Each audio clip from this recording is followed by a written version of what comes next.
Ladies and gentlemen, welcome back to the Ground and Poundcast. I am the world's okayest jiu-jitsu blue belt Vince, and I am joined with the man whose idea was to make this podcast in first place, Rick. Tell everybody hi, Rick. Hey, everybody. And I have the soothsayer of the MMA world, Nostradamus, but we call him Roy for short. Tell everyone hi, Roy. Welcome to the Ground and Poundcast. We've got a big fight card coming up this weekend. Man, I love the energy that always comes from Roy.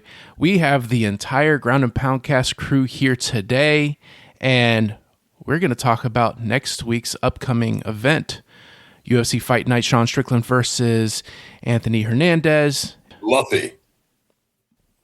All right, so we're going to go through the predictions for all of these fights, and we're going to break down some other upcoming MMA news, also some recent MMA events, and also some bare knuckle boxing events. We're going to talk about that as well. We have a whole lot to talk about in this episode. I think this is going to be a very fun episode. So what do you guys think? We're going to start with these predictions? I'm down for it. This is going to be, I'm ready for this main card. Yeah, let's jump into it. All right. So I think for this first prediction for this headline fight here, the main event, I think Rick needs to start this one because he's been talking so much about Anthony Fluffy Hernandez. It would just be a disservice to not let him kick things off when it comes to this fight. Go ahead and break down your thoughts on Sean Strickland versus Anthony Hernandez. Well, first off, I have to say the matchmakers absolutely nailed this fight. You have two guys who both press forward at all times. I've never seen Sean Strickland on his back foot. I've never seen Anthony Hernandez on his back foot. When I see Hernandez, when I see Fluffy, I think of a few different fighters. I actually think a lot of Sean Strickland. I think the wrestling is very comparable, but I also think of someone like a Nate Diaz as far as that gas tank, maybe Merab. Merab's kind of like on the most elite level of that scale, but Hernandez starts fast, unlike a Nate Diaz. He really does weaponize pace, and so he's going to come forward, push, and he's going to bring you to the ground. Him going up against Sean Strickland, a guy we haven't actually seen a whole lot of wrestling from, but we know he's very talented on the ground. We know the credentials are there. I just think this has fight of the night. This could be one of those fight of the year candidates if it plays out at its best version. So what I'm expecting is Anthony Hernandez to take this fight, to win this fight. I think he ultimately does get Sean Strickland to the ground. I see him winning late. This will be a 5-round fight because, of course, it's the main event. I see him taking him into the deep waters. And I'm thinking like a TKO 4th or 5th round, we see a finish for Fluffy Hernandez. Yeah, interesting take. Do you agree with that, Roy, or do you have another take? Pretty much everything that he said was spot on. The thing with Hernandez is that he is not as good a boxer as Strickland. Strickland is going to get out there with his Philly shell, and he's going to stop Hernandez on the feet 100%. But there's nothing to worry about. Everyone stops Hernandez on the feet. It's when Fluffy decides to get you to the ground that you really get exposed. Now, Sean has talked a lot of smack about being able to take the only one who can take down Chimaev because of his wrestling ability. And it's going to be interesting to see if Fluffy's able to take him to the ground and expose Sean's weakness, or if Sean really has those wrestling credentials and is ready to go out there and show them. I think that this goes 3 rounds, and Anthony Hernandez wins with his anti-Semitic martial arts. The unholy jiu-jitsu. So I don't necessarily disagree with any of the points that are made. I think this is a pretty close match. Now, the little bit we've seen recently of Sean Strickland's grappling was whenever he fought Dricus du Plessis in their first match. And yes, he lost, and I still argue he shouldn't have lost that one, but that's another topic. What I'm getting at is you see Dricus du Plessis actually has a really good takedown game, and he was able to take down Strickland a few times, but Strickland was able to fight it and get back up. And Dricus du Plessis is a very strong kind of grappler who, when he takes you down, he keeps you down, and he couldn't keep Strickland down. So I'm thinking with his defense, with his grappling defense, Hernandez might get some takedowns, but I don't think that he'll be able to finish Strickland. I think Strickland's going to be able to scramble and get back up if he gets taken down at all. And I think it's going to largely come back down to the stand-up striking. And with Strickland's defense in particular, both his grappling defense and his striking defense, I think it's going to be a very difficult puzzle for Hernandez to figure out. And so I'm leaning Sean Strickland in this one. I'm not super confident in this one. I won't be surprised if it plays out just like you guys said. But based off of all that I've seen when it comes to the striking defense and the grappling defense and Hernandez's output both in a striking and grappling department, I think Sean Strickland will probably have a very safe, medium pace fight and bring it to a decision where I think he might get the nod. Again, not super confident, but that's my pick. There's no way that anything with Fluffy in it goes medium paced. No, I'm talking about Strickland's pacing.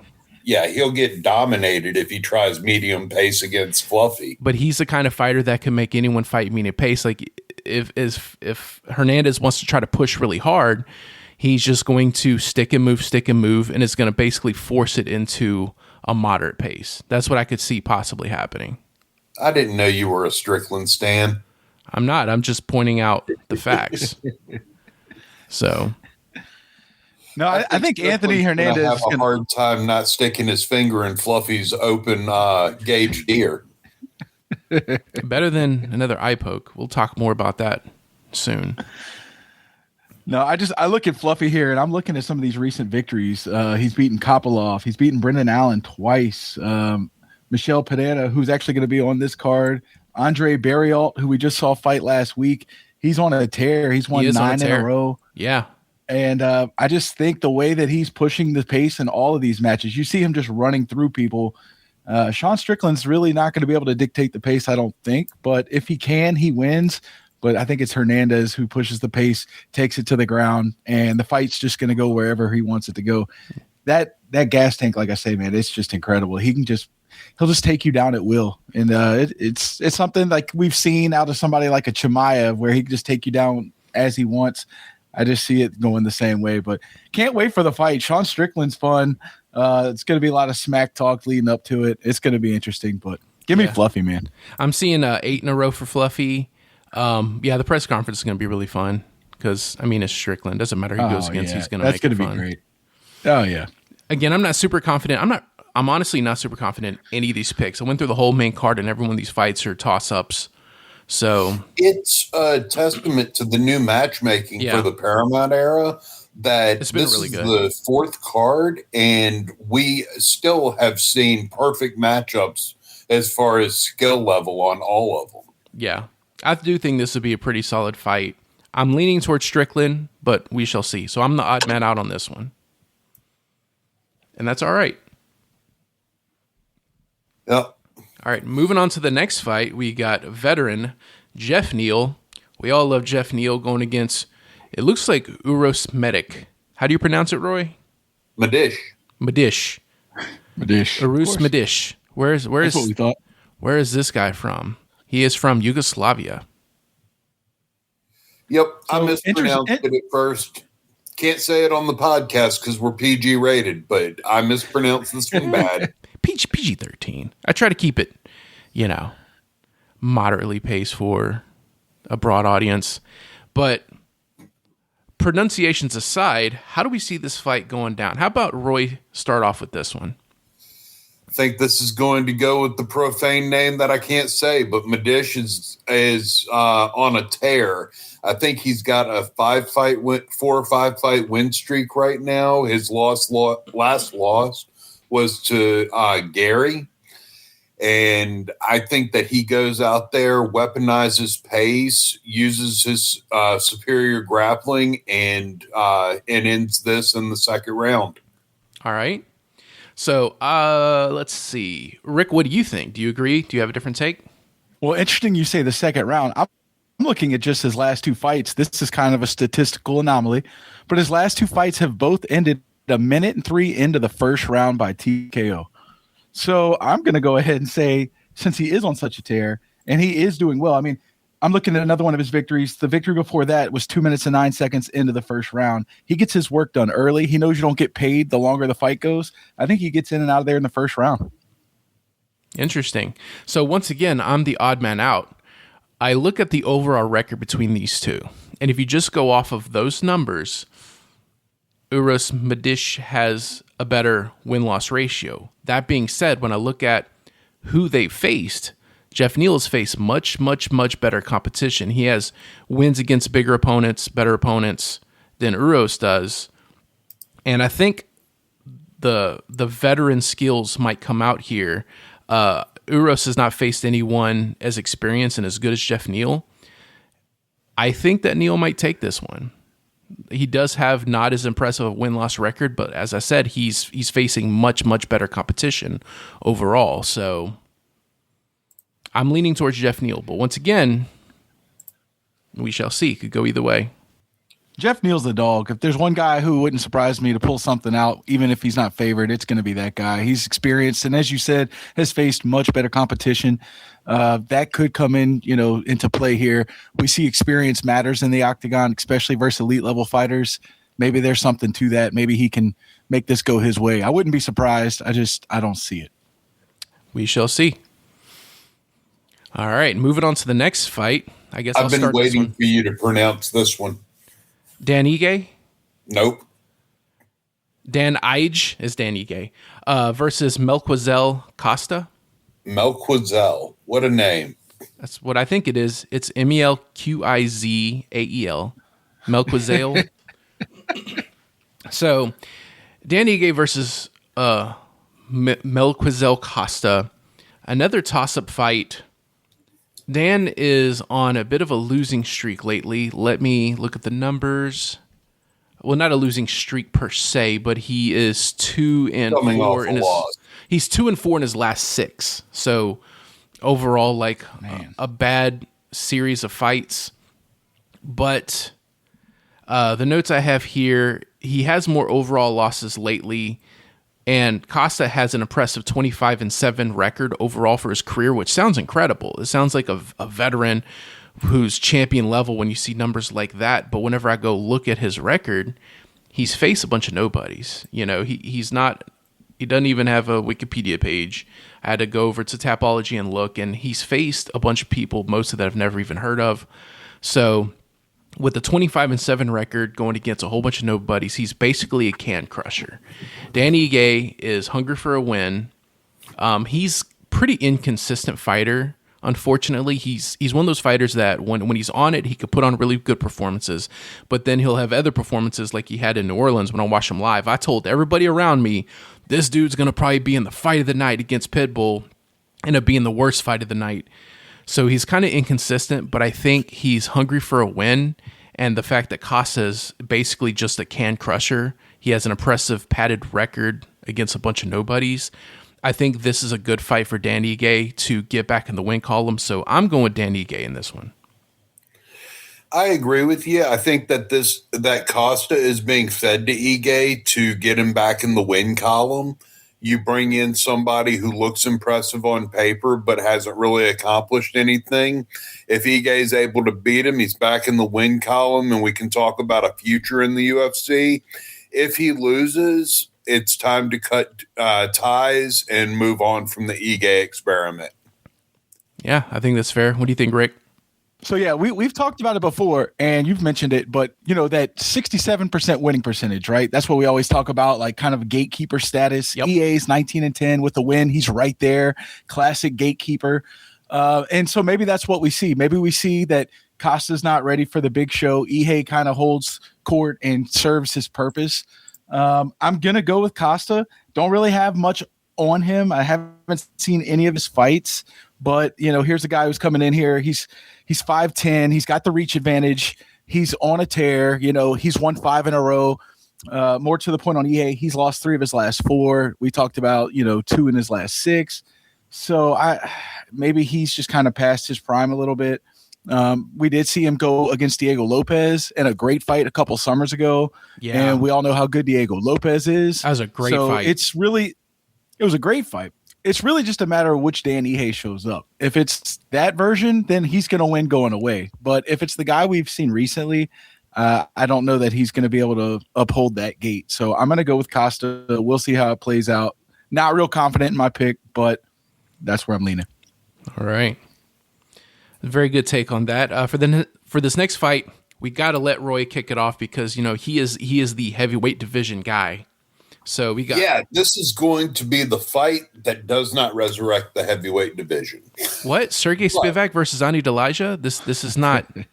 This is not groundbreaking. This is not earth-shattering. Both these guys are coming off of losses to Waldo Cortez Acosta, and Spivak wasn't even close. Delija actually had won the fight against Acosta, but the ref ruled that he had poked him in the eye while pummeling him, and Acosta came back and put Delija on his butt.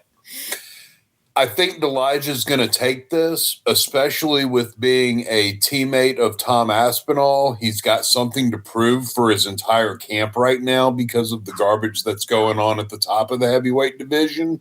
My vote goes behind Delija, and Spivak is going to fall into obscurity.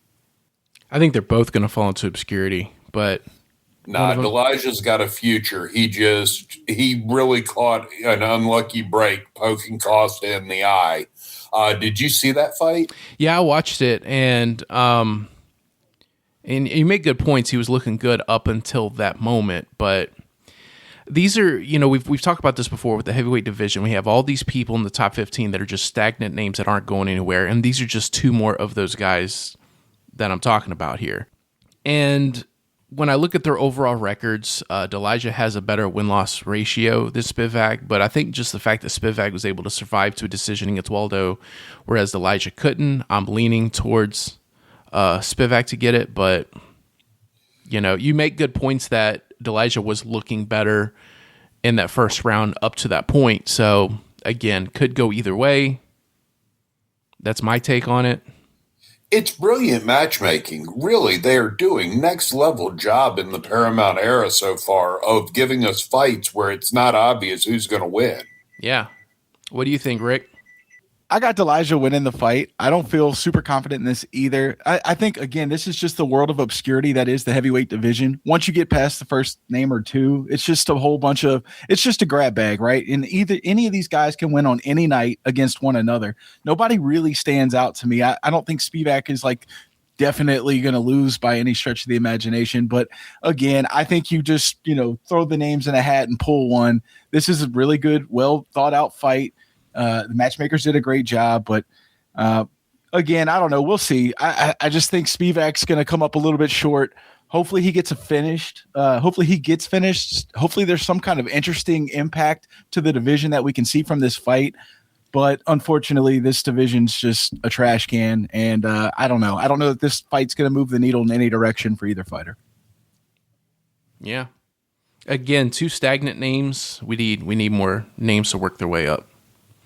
So, moving on to the heavyweight division, just to throw it out there again, is in such shambles that Luke Thomas this week came out and suggested that we dissolve it.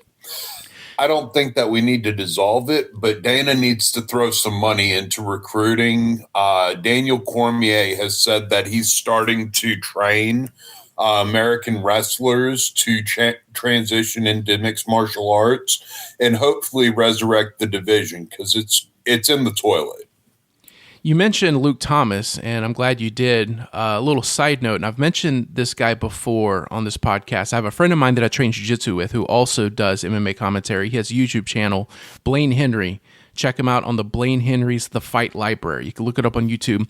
He recently was able to do a video, like an interview with Luke Thomas. So that was a fun watch. It's good to see one of the people has been a big supporter of the Ground and Poundcast has been able to work their way up in the MMA media space where he's able to work with someone as renowned as Luke Thomas. He's one of the bigger names in the MMA media space. So that was cool to see. So again, quick shout out to Blaine Henry at the Blaine Henry's The Fight Library on YouTube. Check him out. Check out his video with Luke Thomas. Good stuff. But yeah, maybe one of these days we could get a big name like that on our podcast. That would be really fun. Blaine Henry did mention about having me or one of us from this podcast on his show, and then he'll also make an appearance on this show. But that could be planned out in the future. But I just want to give a quick shout out to my boy Blaine Henry with his interview with Luke Thomas. Go and check it out.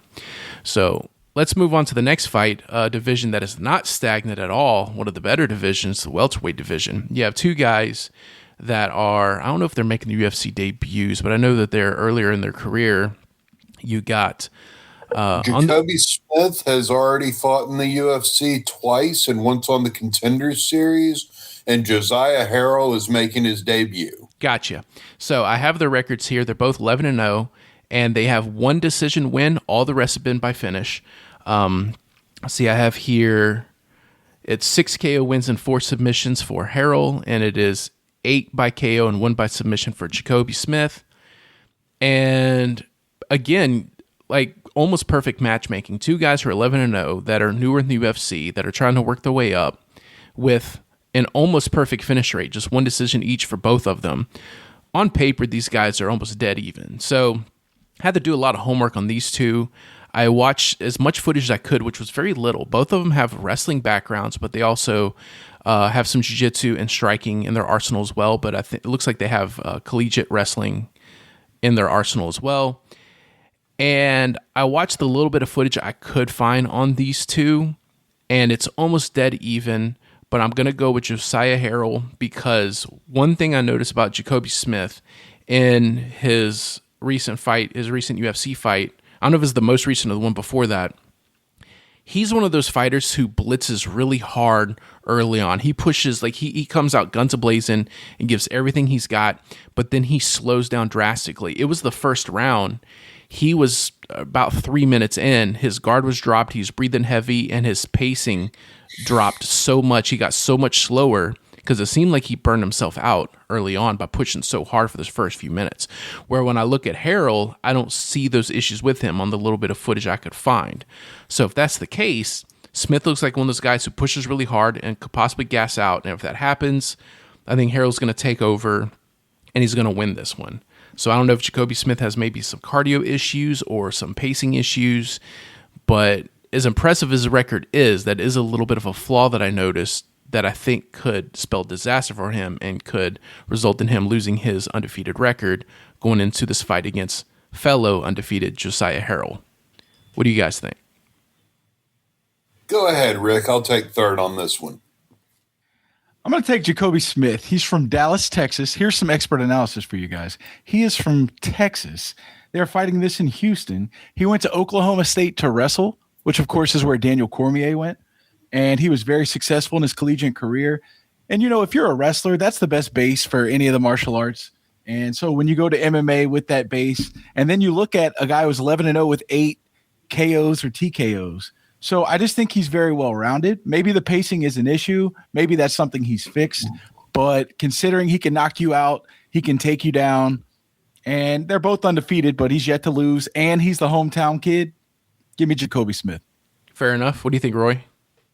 So originally I was going to go with Jacoby Smith, and then I saw that Josiah Harrell's nickname is Muscle Hamster. And you can't bet against a muscle hamster. That is just perfect branding. Josiah Harrell by TKO. By TKO. Interesting. That's going to be a fight definitely to watch. We talk a lot about how fun the welterweight division is. I don't know about you guys. In my opinion, it's one of the best, probably top 3 divisions in all of the UFC.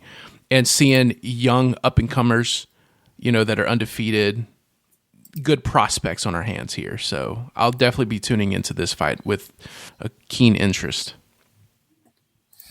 Yeah, you got to look at welterweight. When you actually get into the rankings, Islam is ahead of a murderer's row here from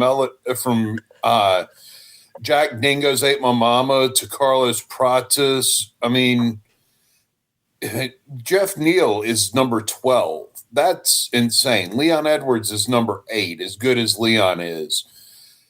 These guys, I don't know if this will break them into the rankings, but they've got a hell of a ladder to climb. Yeah, I don't think this will bring them to the rankings because they're both unranked fighters going against each other, but it could catch the attention of the brass and make them, you know, next in line for a fighter that is in the rankings, so, or maybe a couple away. We'll see. Most important thing for these guys going forward is to be active fighters. Yes. Whoever wins this is going to get a chance to catapult into the rankings, and they have to make the most of it.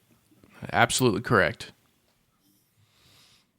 All right, moving along to this middleweight fight. This is the opening fight on the main card. As usual, we have 6 fights on the main card for a fight night. We have Zachary Reese versus Michelle Pereira. Let's see. Who wants to start off with this one? How about I start off with this one? I don't think I've started off with one since one of the earlier fights we talked about. Let's see. I did a lot of research on these two, and I tried to find some common opponents that they've had to kind of get a comparison between the two, but I didn't really see any. I looked at their overall record, and I'm at a point right now where I think Michelle Pereira is on his way out. He is one of those fighters who's really fun to watch. He likes to do a bunch of spinny, flippy, acrobatic stuff that make it fun and entertaining, but I think people just kind of figured it out. I think he's past his prime. He's on a 3-fight losing streak. And I think Zachary Reese is just on a roll right now. He is, let's see, he's 1 loss and 1 no contest and 2 wins in his last 4, which isn't super impressive, but it's a lot better than what we've seen from Michelle Pereira lately. I think Michelle is about done. I think Reese isn't. So I'm going with Reese on this one. Yeah, Reese is 10-2. And I think he's a guy who's on his way up, but more importantly, I think Pierre is on his way out. Yeah. He's won many Fight of the Night awards. I think back to 299 when he did, I think you were alluding to that backflip where he jumps on the guy, he turns around, jumps on the guy when he was on his back. It was a wild thing to watch. I jumped off the couch watching that. Super exciting style fighter, not necessarily the most successful, especially at this point in his career. Again, another one of those gatekeeper situations. He's right there, 31-14. He's going to win some, lose some. But he is peaked, I believe, and I think this is where we see Reese starting to make his way up, and we see Pierre making his way out. Yeah. Yeah, I agree wholeheartedly. Reese is on the come up. Pereira is on his way out. When I looked at their records, Pereira with 31-14, I really expected him to be a lot older than he is. He's only 32, and Reese is 31, so there's no distinct advantage there. But Reese hasn't put as much wear and tear on his body with a 10-2-0-1 record. Yeah. And 31-14, that's just barely above the 67%. He's around that gatekeeper status. The problem with that is, what is he gatekeeping? He's not even in the top 15. At that point in your career, if you haven't cracked the rankings, it's time to move on with your life and let somebody else take that ladder step up. Yeah, fair enough. I don't think there's much else to say on that one, and that's the entire main card. Is there anything you guys want to talk about in the prelims? I don't have any notes on the prelims. Yeah, I just want to hear you try to pronounce Chitty's last name. Njokunu, Njokuani, Njokunai. Jukani? Sure. There's a few tricky names. That sounds right. Yeah, there's a handful of tricky names on this prelims. What about this Jean-Paul Lebosnoyani? Goodness. Lebosnoyani. Yeah. Going against Philip Rowe. That one's easier. Oh. And then you got Jordan Levitt look who I just versus noticed. Yadler Duvali. What did you notice, Rick? Duvall, he was part of that whole fight fixing scheme. He was involved in that fight he was the guy fighting the man who got popped, and now he's back, so that's interesting. Oh, yeah. Well, he was the one. He wasn't the one that was at fault, though. That's what I'm saying. He fought the guy who got popped. Right. Yep. Unfortunate for him, for his name to be in that mix, but, I mean, his hands are clean in it from what we know, at least. Right. Yeah, they wouldn't have let him fight again if he wasn't clear. Right. Oh, no doubt. It's just interesting to see him again. All right. Well, I guess that's all for the predictions for this event. I have some combat sports news to talk about. Let's discuss. So, a few weeks ago, or was it maybe a few months ago at this point? I don't remember how long ago it was. You remember this guy called Andrei Arlovsky? Yeah. Apparently, I think he used to fight. The name before. I think he used to fight in the UFC or something. Perhaps, maybe former heavyweight champion, something like that. I don't know. Well, he's also a former, I think, combat sambo champion or something along those lines. I think he's a little experienced when it comes to the combat sports, realm. One thing I didn't know about him, at the beginning of 2025, I don't have an exact date here, but early in 2025, he announced that he was in remission. He was able to beat cancer for the third time. He beats cancer for the third time early 2025. Towards the end of 2025, he goes into a new sport of beating up broccoli head social media influencers, and he's undefeated in that realm, beating 3 people in about 5 seconds in line at a boxing event. And then just very recently, like a week or two ago, decides to get into bare knuckle fighting championship, bare knuckle boxing, and he beats Ben Rothwell by TKO by splitting his forehead open, and is your new BKFC heavyweight champion. What a friggin' warrior Andrei Arlovski is. At 47 years old. Bro, dude's a warrior. Yeah, that man doesn't know how to lose a fight. A man's man. Absolutely. Man. Got nothing but love for Andrei Arlovski. Like, to beat cancer, to beat some social media morons, and to become a bare knuckle boxing heavyweight champion. What a beast. Yeah, absolutely. Arlovski What's the most impressive inspiration. feat? What's his most impressive feat? Probably earlier in his career when he became he reminds me like. Go ahead, Rick. No, go ahead. I was going to say, I think his most impressive feat was early in his career whenever he became UFC heavyweight champion, back when the heavyweight division was full of absolute murderers, unlike what we have today. And I don't think he had the longest run as heavyweight champion, but that was a really hard division to grasp the title in. And, he was champion back then. So if we're talking more recent, I thought it was terrifying that I thought it was Jack Doherty being scared to death of him. I thought that was pretty cool. That's pretty awesome, man. So let's see. When was he heavyweight champion? That was, I know he fought back, like fighting the Tim Sylvias and Rico Rodriguez. Side note, I used to train jiu-jitsu with Rico Rodriguez, another former UFC heavyweight champion.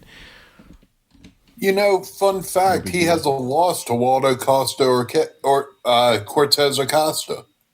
Yeah. I didn't know that Costa had fought Arlovski. That's an impressive notch on his belt. Arlovski's fought over so many different, it seems like generations at this point. 34 wins, 24 losses, 2 no contest, meaning he's got in there 60 times. He's been fighting forever and has been very good for most of it. That's wild. Yeah. His first UFC fight was actually on my birthday in April of 2000. Wow. And let's see here. His most recent UFC fight was June of 24. Listen to this fact also. Andrei Arlovski is the most recent person back in 2021 that was able to actually bring Tom Aspinall out of the first round. He lost. He's a monster. Wow. He lost by rear naked choke in the second round, but still he survived more than a round, where Spivak, Volkov, Tybura, Pavlovich, and Blades couldn't. He probably should have been aiming for the eyes more, but anyway. Yeah. I mean, that's how you do it. Yeah, we got news on Tom Aspinall's eyes this week, and it's absolutely devastating. Dude could be out up to 9 months. It looks like we're in for an interim belt. Of course. They love those interim belts, don't they? Yeah. Well, you're the heavyweight division enjoyer, so Roy, break down all that's going on. That's actually one of the bullet points I had to talk about, was a heavyweight title picture with the updates with Tom Aspinall, potential interim title matches, and all that stuff. Go ahead and break it down. All right. So Tom Aspinall has had his second eye surgeries on both eyes. So both eyes have been operated on twice now, and they look wicked. Aren't they just injections? Aren't they just injections? No, this wasn't injections. They had his eyes cut. But Dana White said it was injections. It was just injections.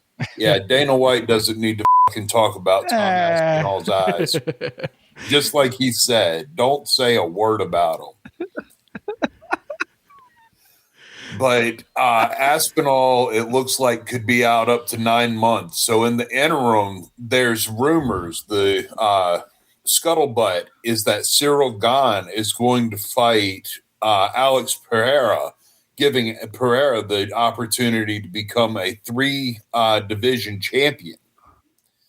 And I am here for that fight. all I know is that Cyril Gane shouldn't be getting rewarded with another title opportunity for poking Tom in the eye. It seems like an absolute a travesty of justice. Personally, I would really like to see Alex Pereira take on John Jones for the interim belt.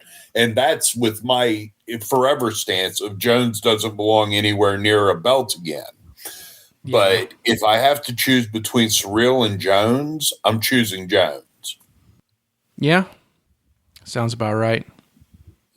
And after you get past those few names, it really falls off. You've got Volkov, Pavlovich, who hasn't fought right since he fought Tom, Blades, and then Acosta.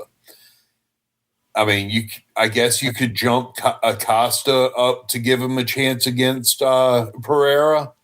If Dana agrees with me that Gane doesn't deserve it, but two high-level kickboxers, the UFC is leaning towards Gane versus Pereira. It sounds also like Waldo is trying to go after Curtis Blades.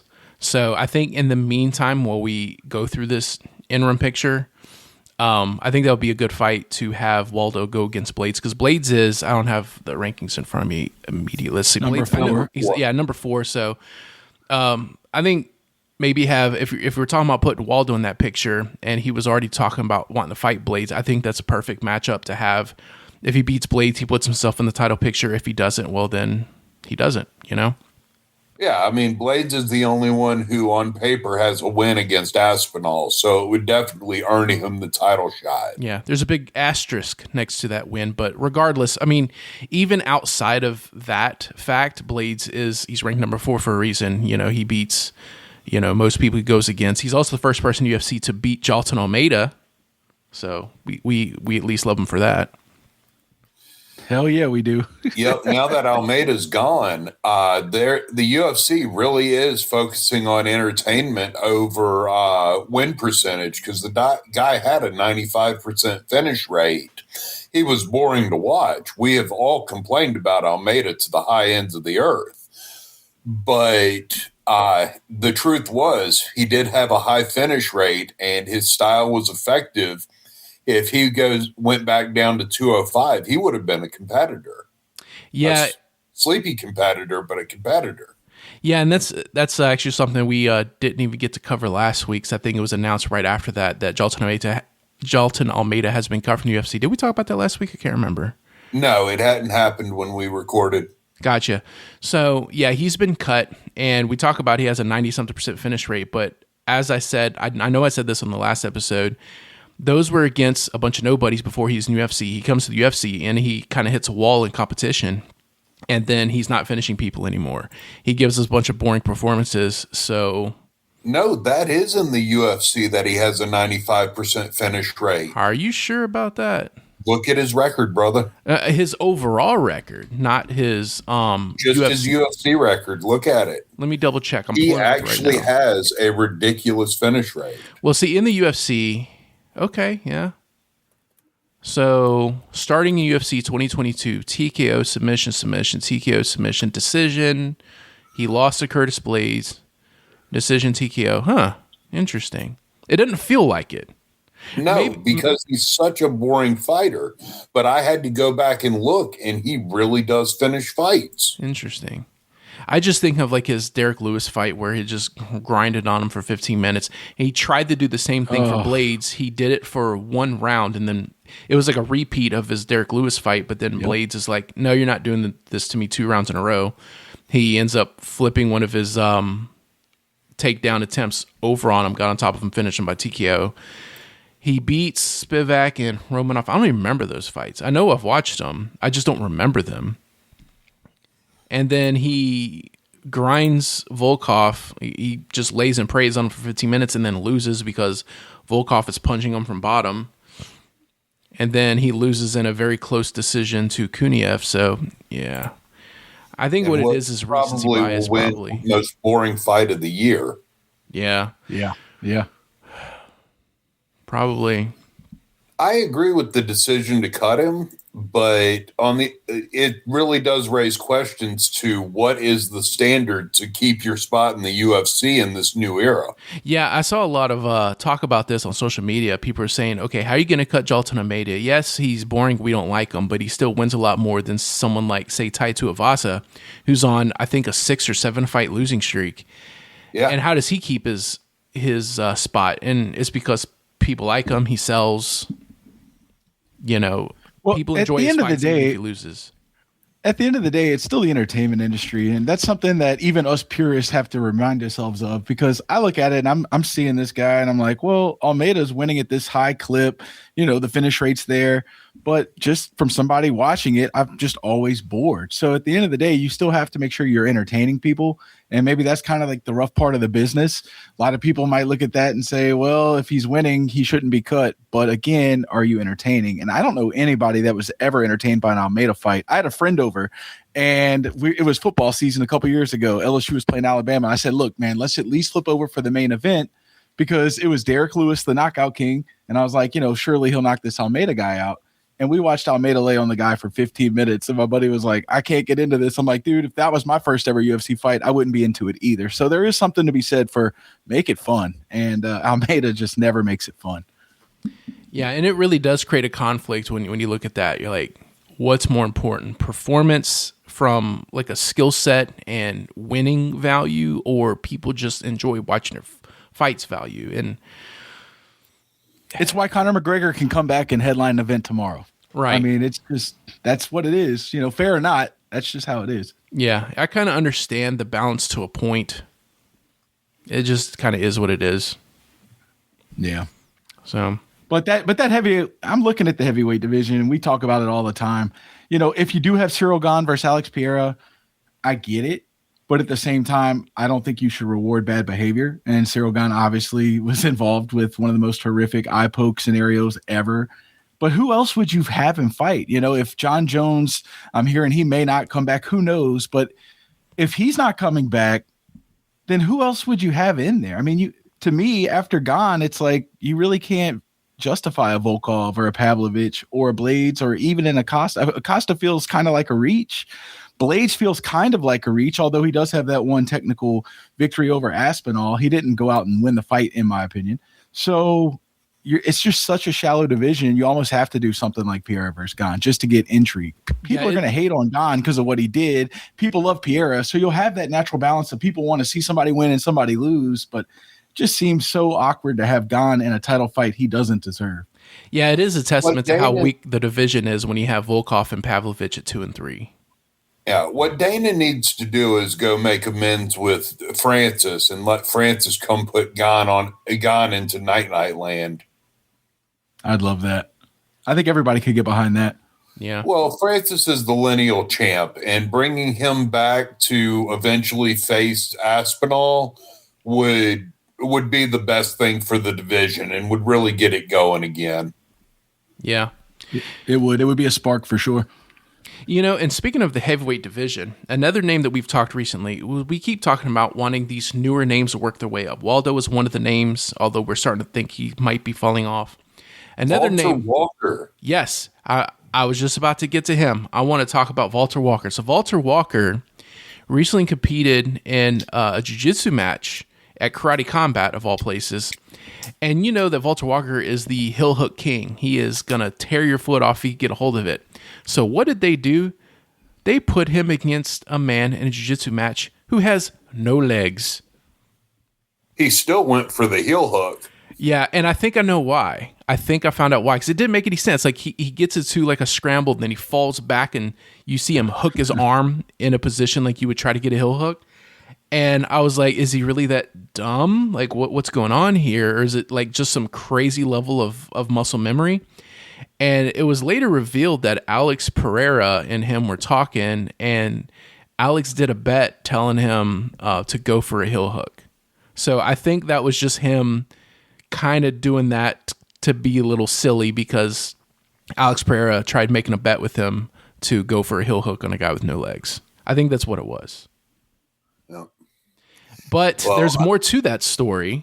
So I don't know if you know this, Roy. Did you know that that there was a little bit of a scuffle between him and his opponent at the stare down before this match that got bad enough that he actually got arrested in Miami? What? Yes, you can look this up. He got arrested in Miami for some brawl that broke out at the press conference or whatever it was. And he did get released and, of course, had the match, and he won by choking the dude out. And Johnny Walker, his brother, in the light heavyweight division and one of Rick's favorite fighters, that's sarcasm. Oh, yeah. Johnny Walker actually came out and criticized his brother Walter for being involved with such like a shameful, event, like having a jiu-jitsu match. A gimmick event against a guy with half a body. He shamed his brother for being involved with something that stupid. So just want to throw that out there. It made recent headlines in the MMA world. So I have a unique perspective on this, being disabled myself. And it's that I don't think that Walter was wrong to do it. The guy that he fought, his name's Curtis, isn't it? I could pull it up real quick. I don't have it in front of me, but while you're talking about it, I'll pull up the name. Okay, but he makes a point, even despite his disability, to compete. And if someone's willing to compete, I think it's more prejudicial to say, no, I'm not competing against a cripple, than it is to go out there and actually give us the chance to do what we want to do. Zion Clark. Clark, that's his name. Yeah. Zion Clark. And Clark is a beast. That man goes out there and he will take on anybody at any time, even though he's at a severe disadvantage. I respect Clark. Yeah, and from what I gather, he's actually not bad either. Like with half a body, like he just grabs you and drags you down. In wrestling, in high school, he had a 33-15 record. So despite having half a body, essentially, he has double the wins as he does losses in wrestling with no legs. He also has a 1-0 record in mixed martial arts. Yep, won by decision.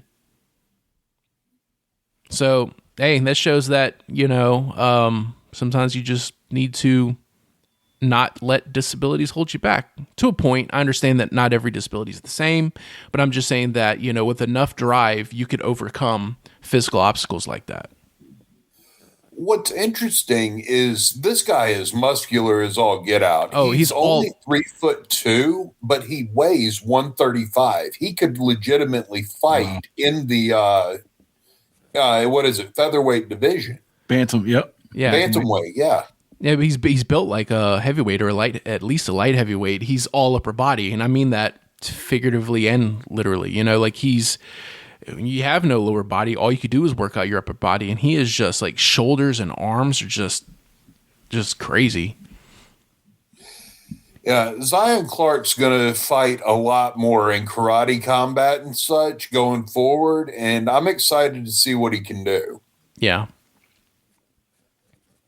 Walter, it didn't really build him any reputation here, but it was good of him to go in there and give Zion the chance to fight against a real heavyweight. Yeah. And the other thing is Walter didn't make a joke out of it other than the heel hook. He took it seriously. He got the finish. He didn't patty cake around or be disrespectful with it. Yeah, all true. I watched it. Not live, but I went back and watched it. Yeah, I didn't watch it live either. I only watch UFC live now that it's on Paramount. I need to get back into watching BKFC. I was watching that live, and I'm kind of sad that I missed Andrei Arlovsky getting that title off of Ben Rothwell. I went back and watched some highlights, and it was a pretty fun fight. They went back and forth. They both bloodied each other pretty good. It was a pretty rough fight. Yeah, bare knuckle has really been coming up in the world recently. They've had some really good matchups. They have. It's really worth getting into. I had a subscription for it, and I was watching it back when Thiago Alves had a match against Mike Perry, and that they were hyping that match up a lot. I said, I need to watch this live. So I went and got a subscription, and you get like the first pay-per-view for free after that or whatever it was. So I watched that live, And it was a really fun event. Not just that fight, the whole event was really good. And I actually need to get that subscription back, get back to watching that, because I don't want to watch just UFC. It's just there's so much UFC that it's kind of hard to watch other stuff because it's just time consuming, and I have a lot of other things going on in my life. But if I am going to watch something outside of UFC, BKFC is definitely at the top of my list. I came up on boxing in the 90s, so even though I'm a jiu-jitsu guy, currently, I came up, watched a lot of boxing, and boxing, like mainstream boxing nowadays, is not as exciting as it used to be. BKFC is brutal. It's a smaller ring. You have to start off like squared up right on each other, and they just throw bones at each other, and it is wild to watch. It's fun. My son hates it though because he's into kickboxing, and he's like, why would anyone fight without wrapping their hands? It doesn't make any sense. They do wrap their hands, but not their knuckles. See, if I'm going to watch something other than UFC, it's usually PFL. They've got some real talent that's up and coming, and the UFC, it acts as a feeder into the UFC. Another good one to watch is ONE FC, because one thing I really like about the ONE FC is it is MMA, but it's not just MMA. You have an MMA division, but you also have a Muay Thai division, and you have a Jiu-Jitsu division. So if you want to get a mix where, like, okay, I want to watch just two grapplers do grappling, you have that. If you want to watch just two strikers do striking, you have that. And if you want to see people mix it up, you have MMA as well. So you get a good mix of that. So ONE FC has that. So that's really fun to watch as well. And if I'm not mistaken, if you have Amazon Prime, you have access to all of those events, I think. Don't quote me on it. Yeah, I think you're right. I've watched it a few times on Prime. I really like watching their Muay Thai fights because, like, MMA fighters who do Muay Thai is not the same as pure Muay Thai. Just kind of like pure Jiu-Jitsu is not the same as MMA Jiu-Jitsu. There's a lot of when you put those arts into MMA, you kind of cut out a whole lot of the fluff, and you just focus on the basics, but done in a very, very like precise way. You don't see people doing a bunch of crazy stuff in jiu-jitsu and MMA. You see the basics, the stuff you learn on white belt that have just been done, been crafted throughout the years that you could do them very, very easily. You don't see crazy moves like you would see in straight up jiu-jitsu competition. So the same with Muay Thai. When you see a Muay Thai fighter in MMA, it's like they have like some of the basic strikes, but then they have to still be mindful of takedowns and stuff, so they don't do a lot of the crazy stuff you'd see in a pure Muay Thai fight. So if you watch ONE FC, you get to see those guys really open up, and where you just see straight Muay Thai, which is so much different and so much more fun to watch, in my opinion. You casual. You just want kickboxing. Yeah, that's totally it. Even though I didn't just praise all the stuff in jiu-jitsu as well. I actually have some more UFC news to talk about, though. What more? All right, so let's talk about the flyweight division, a division that I think is probably in its prime. I know it's kind of crazy to say because the GOAT of flyweight is Mighty Mouse, and he's not fighting anymore. But when I look at the overall division and all the happenings that's going on right now, I think we're really entering a new golden era for flyweight. You have Joshua Van, who became champion because the champion at the time, Pantoja, got injured early in the fight. So we've talked about this before, how dumb MMA fans are. A lot of MMA fans online are telling him that he needs to be stripped of his belt, that he doesn't deserve to have it, and yada, yada, yada. He went on social media looking for someone to fight. He went on Twitter, or X, and he was saying, okay, I'm ready for a fight. I'm healthy. I'm active. I'm ready to go. Who's available? I'm ready to fight anybody. He was saying that on social media, ready to go. And he even tagged Manel Kape and Tatsuro Taira, because those are the two next names in line. And whenever I went through the comments, it was a bunch of people criticizing him, saying that he doesn't deserve to have those fights against Taira or Kape, that he needs to just vacate. He needs to go away and, just let Pantoja come back and then fight one of those other two. And a lot of fans were kind of giving him the same Tom Aspinall treatment. Oh, the only reason you're champion is because Jones vacated and left, and you don't deserve the title. Stripped, not my champion, fake champion, paper champion.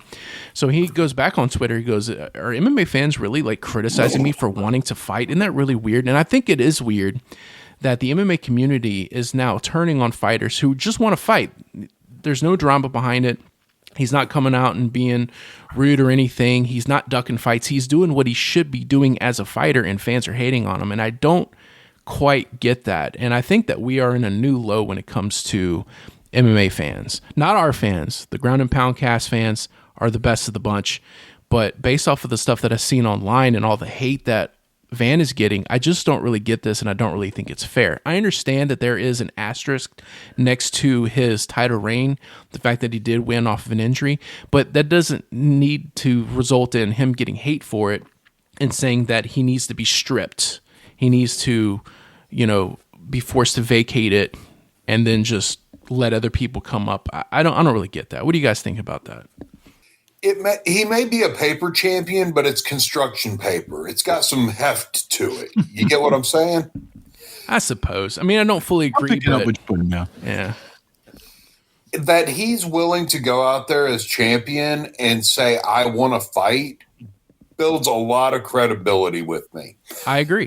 There are so many champions who, when they get the strap, go down to one fight a year and don't put the strap on the line. Van could very easily say, I'm waiting for Pantoja to heal to prove that I deserve this. Instead, he's saying, I need a challenger until Pantoja heals. He's not saying I'm not going to fight Pantoja again. He's saying, let me be a champion. And I think that that's what we need to do. Let him be a champion. Yeah, and the fans are not accepting that.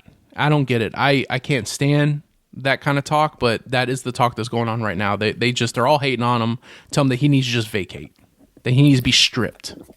It's so ignorant. We've picked up a lot of new fans since the start of the Paramount era, and they are casuals, and we're going to get a lot more of that type of feedback as long as casuals are the new fan base. Yeah, it's kind of ridiculous. And, more to the title picture around Van, we've talked about this, right after the fight happened, and maybe like the event after when Manel Kape beat Royval. We all agreed that the fight to make is going to be Manel Kape versus Van. Have those two fight, and whoever comes out on top of that around that time, hopefully Pantoja will come back healthy, and then he could face the winner.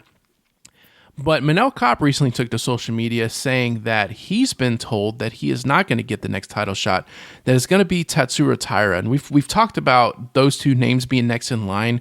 We thought that Taira could maybe fight one other person in the meantime and give Kape the shot. But according to Manel Kape, very recently on social media, he is being told by the UFC that he is not getting his shot and instead is going to be Tatsuro Taira. So I think, as much as I can't stand the guy, and I've said this multiple times at the podcast, I still look off of, what you've done lately, and I think Kape is more deserving, but it doesn't seem to be the same viewpoint from the UFC. So it looks like we're probably going to get Taira. I haven't seen anything confirmed by the UFC, but this is just coming from Kape himself saying that he's been told that he's not getting the next shot. So what do you guys think about that?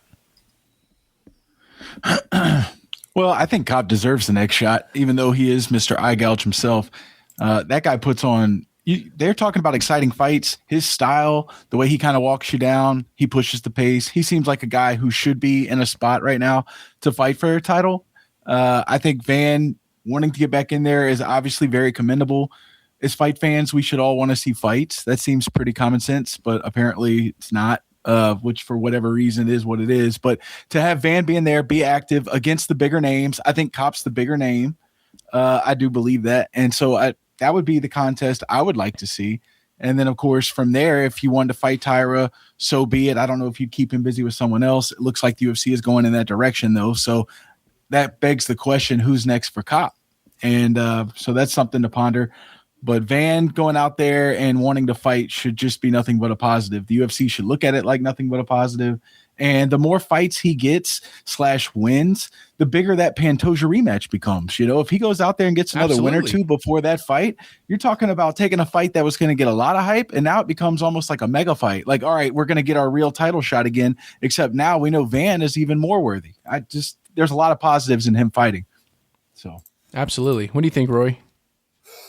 So Manel Kape's last just beat Royval, and Tara. Great performance.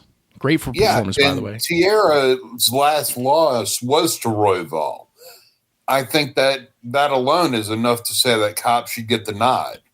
Correct. And I even said this on a recent episode that I think that Cop should be next, and what we should do with Tyra in the meantime to keep him busy is to have a rematch with Royval to see if he can get that win back and keep himself in the title contention. But again, I haven't seen anything official from the UFC confirming this, but Cop himself came out saying that he's been told he's not getting the next shot that Tatsuro Taira is. So I guess we will wait and see if that is true, because I don't know that for a fact, but that is the rumor mill. But it's not just a rumor mill from fans saying this, it's from one of the fighters in the mix himself saying this. So we shall see. But I am looking forward to whoever Van faces, whether it's Tatsuro Taira or Manel Cop.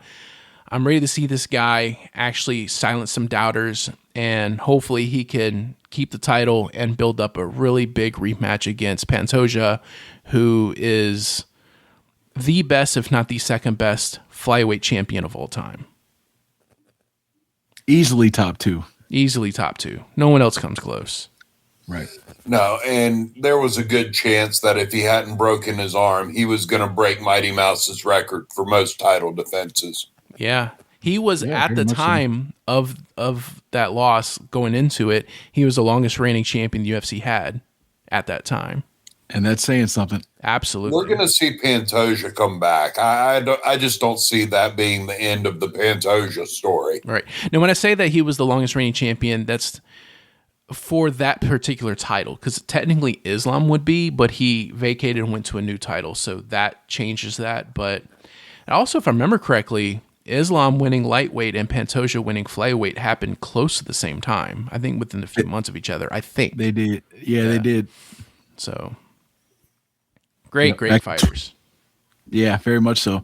We're looking at a time now, not to get off topic, but we're looking at a time right now where you see some of the most elite, champs ever. And we've talked about it before, but you start looking top to bottom at just the champs and you're like, wow. And a lot of it's turned over recently, like obviously Pantoja lost and he was the longest reigning.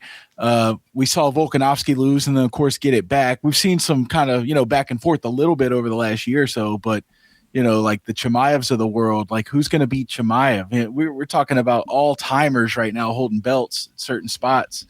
Islam moved, but like who's going to beat Islam? It's just Ilya Taporia. Yeah, Ilya Taporia. Is he going to be the guy? But then who's going to beat Ilya at his weight class? We're talking about all timers right now holding belts. It's pretty cool to see. Another one is who's going to beat Tom Aspinall without poking him in the eyes or his leg breaking. I mean, Tom. Or is he ever going to come back? Dana White might be the guy to beat Tom Aspinall. Who knows? Yeah, Dana needs to quit competing. Yeah, he talks too much when it comes to Tom Aspinall. Nothing he says makes any sense. Hey, I got one more thing to talk about on the prelims of this event coming next week that I didn't actually catch before. We have a Louisiana fighter on the card, women's fighter Carly Judice. Yes, that's true. So, just want to throw that out there. Got to give some love to the hometown fighters. Absolutely. We don't have a whole lot of them. Poirier, of course, retiring didn't help, but yeah, absolutely. Where's she from?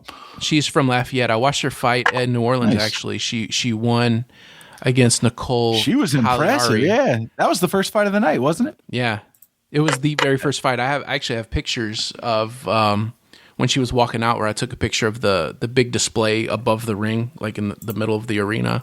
Oh yeah, with her coming out with her name and everything. So that was the opening fight, and she was by dominant. TKO in the third round. I remember that fight. That was a good one. Yep. That's high praise. You guys normally don't go for women's fights. Yeah, I do. I'm the one that talks most about the women's fights in general. I'm like the biggest Zhang Weili fan on the face of the earth, I'm pretty sure. I'm always praising her on her fights. She's really good, but she's also like really fun to watch. Like, if you're trying to get someone into women's MMA, just put on a Zhang Weili fight.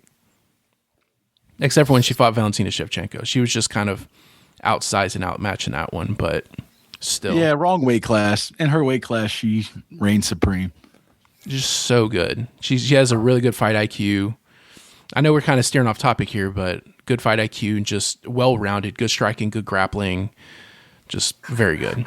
Even though she has 2 losses to Rose. Rose is the champ. Always will be. That's Just needs Roy's to grow girl. her hair back out. That's Roy's girl there. Rose Namajunas and Dakota Dacheva forever. You know, a little We fun need some fact here. excitement in the women's divisions. You know, I have a little fun fact here. I have a very, very, very loose connection to Rose. So Rose's trainer, coach / boyfriend, fiance, whatever, former UFC fighter himself, Pat Barry. Y'all remember Pat Barry, right? Oh, yeah. Pat Barry used to fight out of New Orleans, Louisiana, but once upon a time he fought kickboxing in Baton Rouge, and he trained at the same gym that my son trains kickboxing at currently, Russell Jones' kickboxing in Baton Rouge.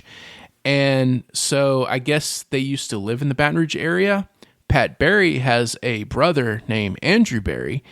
Andrew Barry used to date, got engaged to, and married a woman who I used to work with. And so whenever we would have company barbecues, I would actually hang out with Andrew Barry and we'd talk MMA stuff.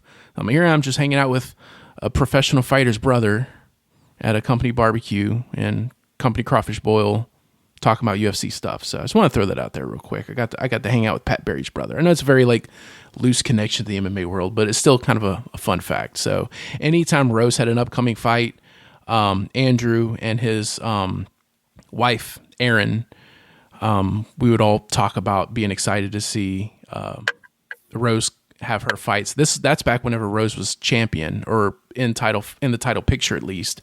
So we're all hyped to see,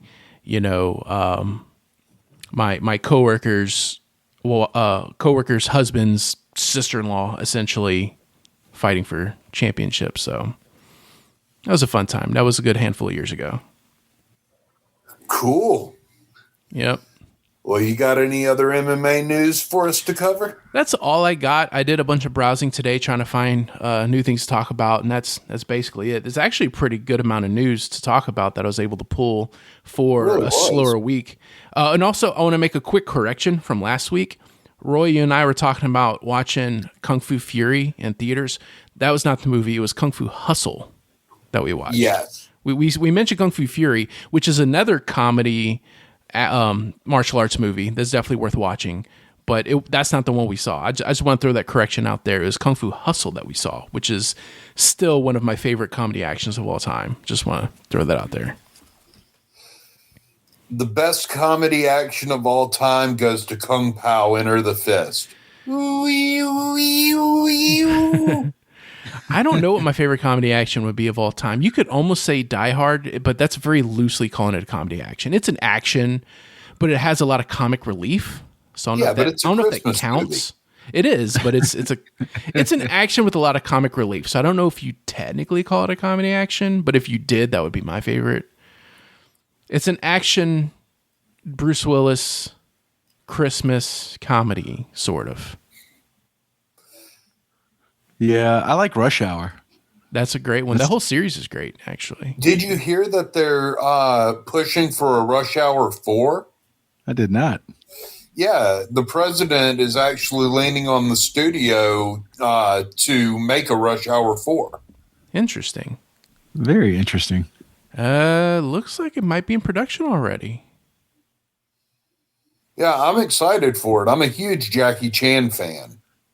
Oh, Jackie Chan's the best, man. Did all of his own stunts forever, which if you watch his movies is wild. And Chris Tucker, I really like him too. He's hilarious. Oh, yeah. Classic combo. Oh, yeah. Did you ever see the fight scene between Jackie Chan and Benny Urquidez? No. I don't know who that is.